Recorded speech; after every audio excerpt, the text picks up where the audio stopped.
3 کام کر لیجئے، اللہ ذوالجلال آپ کو خساروں سے بچا دیں گے، بلکہ خسارہ پانے والوں کے ہتھ کنڈوں سے بھی آپ کو بچائیں گے۔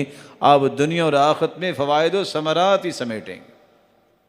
پہلا طریقہ، وَالْعَصْرِ إِنَّ الْإِنسَانَ لَفِي خُسْرٍ إِلَّا الَّذِينَ آمَنُوا وَعَمِلُوا الصَّالِحَاتِ وَتَوَاصَوْا بِالْحَقِّ وَتَوَاصَوْا بِالصَّبْرِ۔ پوری انسانیت خسارے میں ہے، لیکن خسارے سے بچنے والے وہ لوگ ہیں جو ایمان لانے کے بعد 2 کام کرتے ہیں، عمل صالح کرتے ہیں، نیکیاں کرتے ہیں، اور جب بھی انہیں موقع ملتا ہے وہ حق بات پیش کرتے ہیں۔ وہ لوگوں کو بھی صبر کی تلقین کرتے ہیں، خود بھی برداشت کرتے ہیں، ٹالریٹ کرتے ہیں معاشرے کی بہت ساری ایسی چیزیں، لیکن اسی صبر اور برداشت کا سبق بھی دیا کرتے ہیں۔ جب تک آپ کے اندر اور میرے اندر ایمان مضبوط نہیں ہے اور عمل صالح کی محبت نہیں ہے، تڑپ اور ذوق نہیں ہے، اور دعوت دینے کا شوق نہیں ہے، کسی طریقے سے میرے 2 کلمات سے کسی کی آخرت بہتر ہو جائے، کسی طریقے سے کوئی بیچارہ بدامن ہے، قلق اور اضطراب میں ہے، اس کو نیند نہیں آتی، شاید میرے چند کلمات سے اس کے دل میں سکون پیدا ہو جائے، جب تک یہ شوق نہیں ہوتا خساروں سے نہیں بچ سکتے۔ اور یہاں میں رسول اللہ صلی اللہ علیہ وسلم کا فرمان بھی پیش کر دوں، لَتَأْمُرُنَّ بِالْمَعْرُوفِ وَلَتَنْهَوُنَّ عَنِ الْمُنْكَرِ أَوْ لَيُوشِكَنَّ اللَّهُ أَن يَبْعَثَ عَلَيْكُمْ عِقَابًا مِّنْهُ ثُمَّ لَتَدْعُنَّهُ فَلَا يُسْتَجَابُ لَكُمْ۔ وہ نیکی کا حکم کیا کرو، برائی سے منع ضرور کیا کرو۔ اگر تم نے یہ دونوں کام چھوڑ دیے پھر اللہ کا عذاب تم پہ آئے گا، پھر تم دعائیں بھی کرو گے، تمہاری دعاؤں کو اللہ قبول نہیں کرے۔ تو خساروں سے بچنے کا پہلا کام یہ ہے، اصول لوگوں کو نیکی کی دعوت دینا، برائی سے روکنا اور برداشت کرنا اس نیکی کے کام کرتے کرتے تکلیفوں کو۔ اور دوسرا طریقہ یہ ہے، اگر آپ اپنے آپ کو خساروں سے بچانا چاہتے ہو تو پھر اللہ کی رحمت کو طلب کیجیے۔ اللہ کی رحمت کیسے ملتی ہے؟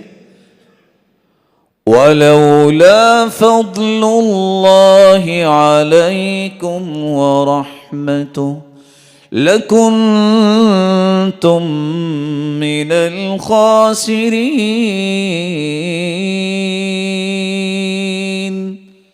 اللہ تعالیٰ کا فضل اور رحمت نہ ہوتی تو خسارے ہی خسارے میں تھے تم۔ اللہ کے پیارے پیغمبر، کیسے اللہ کی رحمت مل سکتی ہے؟ میں 3-4 باتیں پیش کر دیتا ہوں۔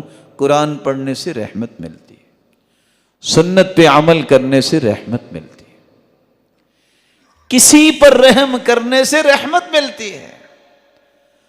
رحم اللہ رجلا سمحا اذا باع سمحا اذا اشترى سمحا اذا قضى سمحا اذا اقتضى۔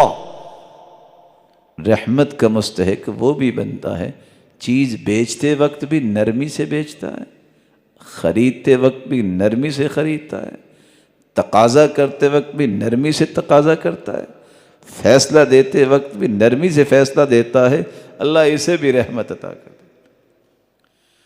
من رحم ولو ذبیحۃ عصفور رحمہ اللہ، جو جانوروں پہ بھی رحم کرتا ہے، چڑیا کو ذبح کرتے وقت بھی رحم کرتا ہے، اللہ اس پہ بھی رحم کرتا ہے۔ اللہ کے رسول نے تو جانوروں اور پرندوں پر بھی ظلم کرنے سے روکا ہے، تو انسانوں پر ظلم کرنا کیسے جائز ہوگا؟ تیسری اور آخری بات جو آج کے اس خطبے میں پیش کرنا چاہتا ہوں، اگر خساروں سے بچنا چاہتے ہو تو ایک تیسرا کام بھی کر لو، اس کا موسم بھی آنے والا ہے۔ سیدنا ابو ذر رضی اللہ تعالیٰ عنہ فرماتے ہیں، میں مسجد میں گیا، اللہ کے رسول کے پاس بیٹھا میں، تو سید المرسلین نے فرمایا، ہم الاخسرون ہم الاخسرون، سب سے زیادہ نقصان اٹھانے والے ہیں، سب سے زیادہ نقصان اٹھانے والے۔ میں نے کہا اللہ کے رسول کون؟ آپ چپ ہو گئے. مجھے ڈر آیا کہ کہیں مجھ سے کوئی غلطی ہو گئی ہے. کہا اللہ کے پیارے پہ ایسی ہو گئی ہے، کون ہے وہ؟ یا میرے بارے میں آپ نے کچھ کہا ہے؟ آپ نے فرمایا ہم الاکثرون اموالا، سب سے زیادہ نقصان اٹھانے والے وہ ہیں جو سب سے زیادہ مالدار ہیں. الا من فعل هكذا وهكذا وهكذا. 3 چیزیں. ہاں اس خسارے سے نکلنا چاہتے ہیں تو وہ دائیں بھی خرچ کریں، بائیں بھی خرچ کریں، سامنے بھی خرچ کریں تو اللہ ان کو خساروں سے نکال دیں گے. رسول اکرم صلی اللہ علیہ وآلہ وسلم کا یہ فرمان بتاتا ہے کہ اگر خساروں سے نکلنا ہے تو صدقے جیسی کوئی نعمت نہیں ہے.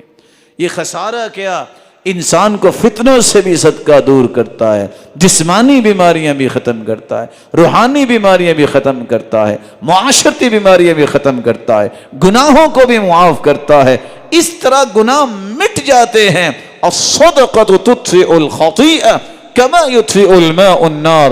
آگ پہ پانی ڈالیں آگ نظر نہیں آتی، صدقہ کر لیں انسان کے گناہ نظر ہی نہیں آتے، ختم ہو جاتے ہیں.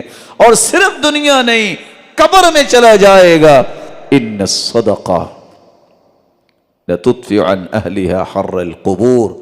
قبر کی گرمی کو ٹھنڈک میں تبدیل کیا جاتا ہے تو صدقے کی وجہ سے. یہ قبر سے نکلے گا بھی تو یہ سائبان صدقہ بن جائے گا. غل المؤمن یوم القیامت صدقۃ. کیسا دن ہوگا، کیسی اس دن سورج کی روشنی ہوگی، کس طرح لوگ پسینے میں ہوں گے، لیکن یہ اپنے صدقے کے سائبان امبریلا اور چھتری کے نیچے جا رہا ہے. اور جانا کہاں ہے؟ کیونکہ یہ اللہ کی رضا کے لیے اگر صدقہ کرے گا تو اللہ عرش کے سائے میں اسے لے جائے گا. رسول اکرم صلی اللہ علیہ وسلم نے فرمایا اتقوا النار ولو بشق تمرہ. آج کل ویسے بھی کھجور سستی ہوئی ہے. ایک مرتبہ اکیلے بیٹھیے گا، کھجور کے اندر سے گٹھلی نکال کے سائڈ پہ کر کے اس کے 4 ٹکڑے کیجئے گا. شق تمرہ. اس ایک ٹکڑے کو پکڑ کے دیکھیے گا یہ کتنا ہے اور کتنا مہنگا ہے. آگ سے بچنے کے لیے بس اوقات اتنا حصہ بھی رب کی رضا کے لیے خالص نیت سے دے دے تو اللہ جہنم سے بھی بچا دیں گے. اللہ تعالی ہم سب کو جہنم سے بچائے. اور جتنے یہاں تشریف فرما ہیں یہ سن رہے ہیں، اللہ سب کو جنت الفردوس میں جمع فرمائے.